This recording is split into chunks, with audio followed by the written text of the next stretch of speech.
Assalamualaikum warahmatullahi wabarakatuh. Perkenalkan, nama saya Salwa Septiana, semester 3A Fakultas Hukum Universitas Surya Kencana Cianjur. Di sini saya akan mereview Hukum Administrasi Negara pertemuan ke-14 yang ditugaskan oleh Bapak Dedi Mulyadi SHMH beserta dosen asistennya, yaitu Bapak Muhammad Rendi Aridayandi SHMH. Tadi beliau menjelaskan tentang perlindungan hukum melalui hukum administrasi negara. Perlindungan hukum administrasi negara melalui hukum administrasi negara, yaitu subjek hukum pelaku selaku pemikul hak kewajiban adalah manusia, badan hukum dan jabatan. Tindakan hukum merupakan awal lahirnya hubungan hukum, yaitu interaksi antar subjek hukum yang memiliki relevansi hukum atau mempunyai akibat-akibat hukum.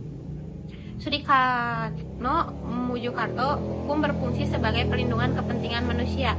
Pemerintah mempunyai dua kedudukan hukum, yaitu sebagai wakil dari badan hukum publik, sebagai pejabat dari jabatan pemerintah. Ketika pemerintah melakukan tindakan hukum dalam kepastiannya sebagai wakil dari badan hukum, maka ia harus tunduk kepada ketentuan hukum perdata.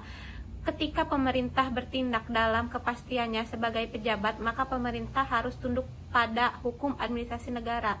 Penguasa dapat dianggap melakukan perbuatan melawan hukum karena melanggar hak subjektif orang lain apabila penguasa melakukan perbuatan yang bersumber pada hubungan hukum perdata serta melanggar ketentuan dalam hukum tersebut. Perlindungan hukum dalam bidang perdata berkenan apabila dengan apakah negara dapat digugat atau tidak di depan hakim.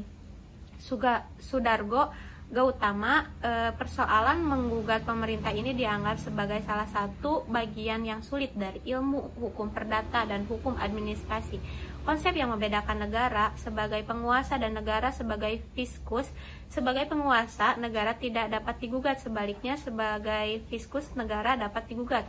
Konsep yang ditengahkan kriteria sifat hak, yaitu apakah suatu hak dilindungi oleh hukum publik ataukah hukum perdata.